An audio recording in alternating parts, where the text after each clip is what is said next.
ऐकलत का? मधुराज रेसिपीला सबस्क्राइब करताना घंटी पण वाजवा, म्हणजे जेव्हा माझ्या रेसिपीज ऑनलाईन येतील तेव्हा तुमच्या फोनची ही घंटी वाजेल.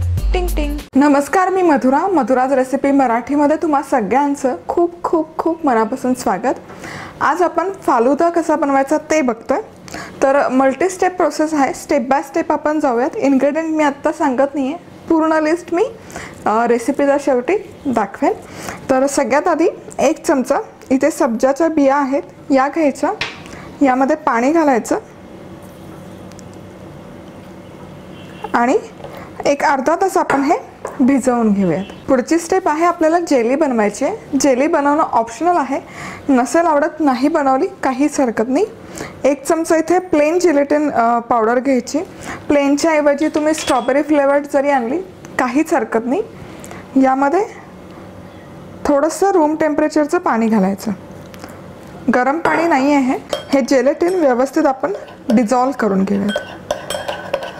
जेलेटिन इथे व्यवस्थित डिझॉल्व झालं की यामध्ये आपण अर्धा कप गरम पाणी घालायचं आहे. मायक्रोवेव्हमध्ये पाणी मी इथे गरम करून घेतलेलं आहे.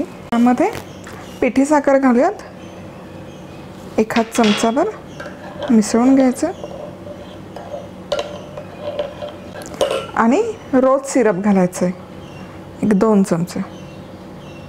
रोज फ्लेवर्ड फालुदा मी बनवते, त्यामुळे मी रोज फ्लेवर्ड जेलेटिन पण बनवून घेते. तर तुम्ही तुमच्या फ्लेवरप्रमाणे हा फालुदा बनवू शकता. यामध्ये तुम्ही मँगो फालुदा करू शकता, यामध्ये मँगो प्युरीचा वापर करू शकता, जसं तुम्हाला आवडेल तसं. तर हे घरी बनवलेलं रोज सिरप आहे, रेसिपी आधी पोस्ट केलेली आहे. आता हे मी फ्रीजमध्ये सेट करण्यासाठी ठेवते. सब्जा भिजवायला ठेवलेला आहे, त्याचबरोबर जेली बनवायला सेट करायला फ्रीजमध्ये ठेवलेली आहे. आता आपण दूध बनवून घेऊयात, मिल्कशेक बनवून घेऊयात, जो मेन इन्ग्रेडियंट आहे फालुदा बनवण्यासाठी. तर इथे 2 कप दूध मी गरम करून घेतले. दुधाला आपण एक उकळी काढून घेऊयात. तुम्ही पहिल्यांदा व्हिडिओ बघत असाल आणि अजून सबस्क्राईब केलं नसेल तर खाली सबस्क्राईबवर क्लिक करून बेल आयकॉन हे क्लिक करा. आता आपण हा जो मिल्कशेक बनवतो आहे फालुदा बनवण्यासाठी, तो वेगवेगळ्या पद्धतीने बनवला जातो. आज मी तुम्हाला सोपी आणि स्वस्त आणि घरातल्या घरात सामान जे अवेलेबल असतं त्यामध्ये कसा छान क्रीमी रिच मिल्कशेक बनवता येईल ती मेथड दाखवते. तर तुम्हाला हवं असेल थोडंसं प्युअर मिल्कशेक हवं असेल तर मग तुम्ही 1 कप दूध घेऊन 1 कप फ्रेश क्रीम घेऊन ते मिक्स करून, मग इन दॅट केस दूध गरम करायची गरज नाही. 1 कप दूध घ्या, 1 कप फ्रेश क्रीम घ्या, त्यामध्ये तुमचा जो फ्लेवर आहे तो घाला. इथे मी रोज सिरप घेतलं आहे. तुम्ही स्ट्रॉबेरी मँगो जो कुठला फ्लेवर घेत आहात, मँगो घेत असाल तर त्यामध्ये मँगो प्युरी घाला. स्ट्रॉबेरी फ्लेवर हवा असेल तर त्यामुळे स्ट्रॉबेरीचं सिरप येतं ते घालू शकता. आणखी थोडी पुढची आणखी रिच आणि क्रीमी करायची असेल तर 1 स्कूप व्हॅनिला आईस्क्रीम घ्यायचं, 1 कप दूध घ्यायचं, ब्लेंडर जारमध्ये घालायचं हे सगळं. त्यामध्ये तुमचा आवडीचा फ्लेवर घालायचा, जसं की मँगो आहे, रोज आहे, स्ट्रॉबेरी आहे, पिस्ता आहे, ते ब्लेंड करायचं. तोही शेक फास्ट बनतो. पण जसं की मी सांगते की इथे मी घरातल्या वस्तूंमध्ये तयार होणारा मिल्कशेक तुम्हाला दाखवते.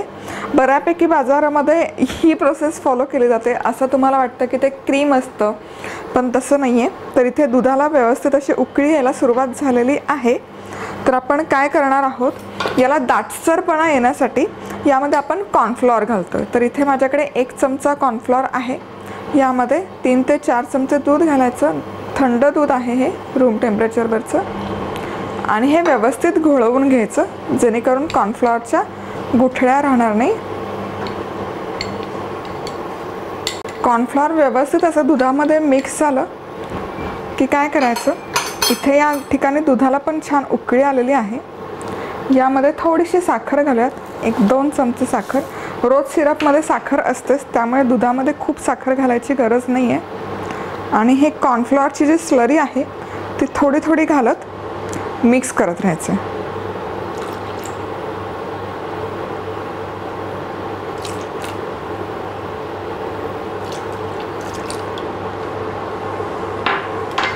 यामुळे काय होतं, कॉर्नफ्लॉवरमुळे हा जो शेक आहे, मिल्कशेक आपण बनवतो, त्याला कन्सिस्टन्सी किंवा दाटसरपणा छान येतो. आता कॉर्नफ्लॉवरचा रॉ टेस्ट जाण्यासाठी एक 3 ते 4 मिनिट आपण हे शिजवून घेऊयात. तर हे जे चमचाभर कॉर्नफ्लॉवर आपण यामध्ये घातलेलं आहे त्यामुळे काय होतं, छान असं दाटसरपणा येतो. तुम्ही बघू शकता दुधाला कन्सिस्टन्सी छान होते, परफेक्ट अशी शेकची कन्सिस्टन्सी येते, क्रीम न घालता किंवा न वापरता. आता यामध्ये मी रोज सिरप घालते 1 पाव कप. आणि रोज सिरप ऐवजी mango pulp, strawberry syrup, strawberry crush हे वापरू शकता. मिसळून घेऊयात. आणखी एक 2 ते 3 मिनिट शिजवून घेऊ. आता गॅस बंद करायचा आणि रूम टेम्परेचरवर हे आपण थंड करून घेऊयात.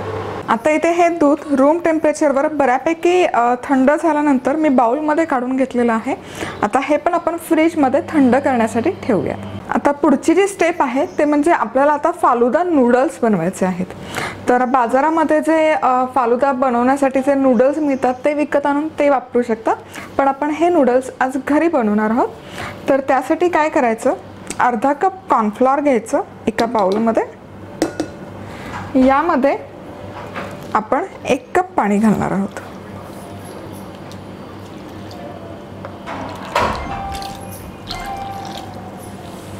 आणि 2 चमचे साखर. हे व्यवस्थित मिसळून घ्यायचं.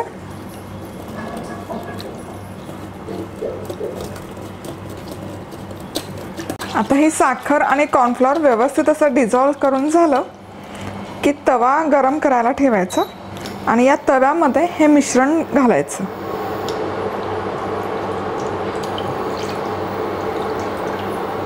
आणि मीडियम हीटवरच एकसारखं आपल्याला मिक्स करत राहायचं आहे जोवर हे दाटसर नाही होत तोवर. मीडियम हीटवर एकसारखं ढवळत राहायचं आहे. कॉर्नफ्लॉवरच्या गुठळ्या झाल्या नाही पाहिजे. हाय हीट ठेवायची नाही आहे अजिबात या प्रोसेसमध्ये. तुम्ही बघू शकाल जसजसं हे शिजतंय तसतसं या कॉर्नफ्लॉवरचं ट्रान्सपरंट गोळा व्हायला सुरुवात होते. जसजसं हे शिजत जाईल तसतसं गव्हाच्या कुरड्याचा चीक कसा होतो तसं हे होत जातं मिश्रण. इथे तुम्ही बघू शकता मस्त अशी ग्लेज झालेली आहे कॉर्नफ्लॉवरला. हे आणखी 2 मिनिट अगदी मंद आचेवर आपण शिजवणार आहोत. आणि हे कॉर्नफ्लॉवरचं मिश्रण इथे बनवून तयार आहे. छान असा ग्लेज झालेली आहे या मिश्रणला. आता गॅस बंद करायचा. आता इथे माझ्याकडे शेव बनवायचा किंवा चकली बनवायचा मोल्ड आहे आणि इथे बेसला मी शेव बनवायची प्लेट याला लावून घेतलेली आहे. तर आता हे जे कॉर्नफ्लॉवरचं मिश्रण आहे हे यामध्ये आपल्याला भरायचं आहे आणि याच्या नूडल्स बनवायचे आहेत.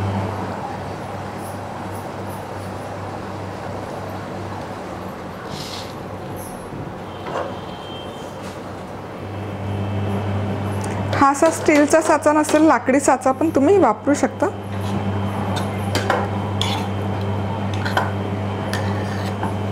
आणि तुम्हाला हवं असेल तर या नूडल्समध्ये तुम्ही रंगही वापरू शकता. ऑरेंज कलर, रेड कलर, कुठलाही रंग, पिवळा रंग, वेगवेगळ्या रंगाचे या नूडल्स बनवू शकतो आपण. आता पुढे एका बाउलमध्ये थंडगार पाणी घ्यायचं. थंड पाणी घेऊन त्यामध्ये बर्फाचे खडे घालायचे आणि आता आपण काय करणार आहोत, या नूडल्स यामध्ये पाडणार आहोत. तुम्ही बघू शकाल किती छान नूडल्स पडतात.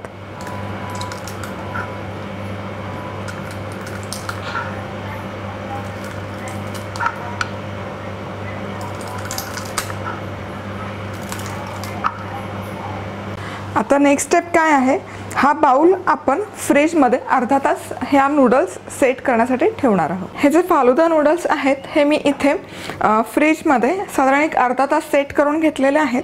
आता एक गाळणी घ्यायची आणि हे आपण ड्रेन करून घेऊयात. आणि इथे या फालुदा नूडल्स बनवून तयार आहेत.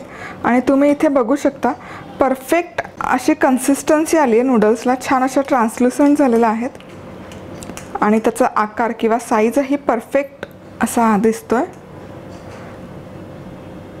मस्त. आणि मी जसं आधी सांगितलं तसं तुम्हाला हवं तर तुम्ही यामध्ये रंग वापरू शकता. चला तर मग इथे आपली बेसिक तयारी पूर्ण झालेली आहे। हे जे सब्जा आपण भिजत घातलं होतं हे छान भिजलेलं आहे, मस्त फुलल्यात या बिया, तुम्ही बघू शकता। हेल्थसाठी खूप चांगले असतात सब्जा, स्पेसिफिकली उन्हाळ्यात डायजेशनसाठी चांगले असतात, त्याचबरोबर शरीरामध्ये थंडावा निर्माण करण्यासाठी पण त्याची मदत होते। हे झालेलं आहे। त्याचबरोबर आपली ही जी जेली आहे ही जेली पण व्यवस्थित सेट झालेली आहे। हे जे मिल्कशेक आपण बनवून घेतलं आहे हे पण थंड झालं आहे, तुम्ही कन्सिस्टन्सी बघू शकता, मस्त असं व्यवस्थित परफेक्ट दाटसर झालं आहे, खूप घट्ट नाही पातळही नाही। आणि आता आपण असेंबल करूयात। तर असेंबल करण्यासाठी हे रोज सिरप आहे हे घ्यायचं आणि 1 चमचाभर रोज सिरप आपण ग्लासच्या बेसला घालणार आहोत, 1 ते 2 चमचे। दिसायला खूप छान दिसतं, हे व्हिज्युअल इफेक्ट खूप छान येतो बेसला रोज सिरप घातलं तर। आणि त्याचबरोबर आपण ज्या खाली लेअर लावतो त्यामध्येही रोज सिरपचा फ्लेवर ॲड होतो। त्यानंतर या ज्या सब्जा आपण भिजवून घेतलाय याची 1 लेअर घालायची,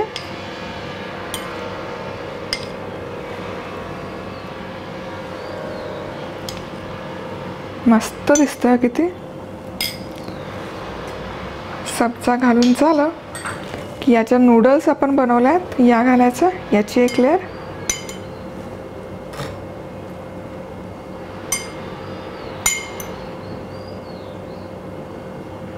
मस्त।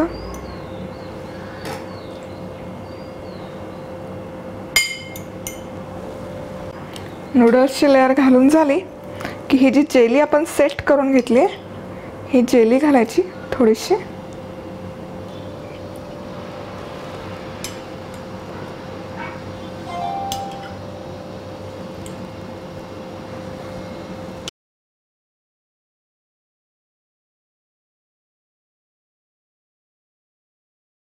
जेलीची लेअर झालेली आहे। आता पुढची म्हणजे मिल्कशेकची लेअर।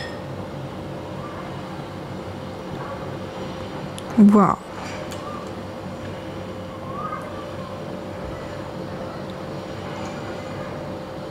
मिल्कशेकची लेअर झालेली आहे। आता हा ग्लास आपण बाजूला ठेवूयात। आता आपल्याला घालायचं आहे आईस्क्रीम। तर रोज फालुदा आहे, सगळंच रोज रोज झालेलं आहे त्यामध्ये। तर फ्लेवर बॅलन्स आउट करण्यासाठी इथे मी व्हॅनिला आईस्क्रीम घेतलं आहे, घरी बनवलेलं व्हॅनिला आईस्क्रीम आहे। याची रेसिपी तुम्हाला वेबसाईटला मिळेल किंवा यूट्यूबवर पण तुम्ही सर्च करू शकता।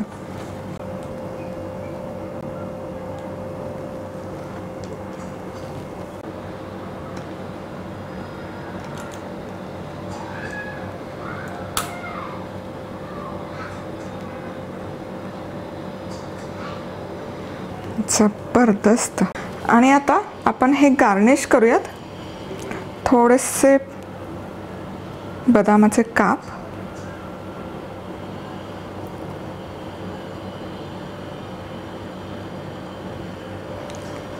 थोडेसे पिस्ता,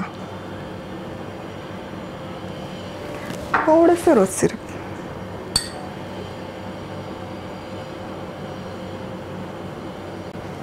मस्त। पटकन फोटो काढून घेते। इथे फालुदा बनवून तयार आहे, भन्नाट दिसतोय। तर वेळात वेळ काढून तुम्ही ही रेसिपी पाहिल्याबद्दल तुम्हा सगळ्यांचे खूप खूप खूप मनापासून धन्यवाद। पुन्हा भेटूयात अशाच एका यमी रेसिपी बरोबर। तोपर्यंत मस्त रहा, खुश रहा, आनंदी रहा आणि सगळ्यात महत्त्वाचं खात राहा।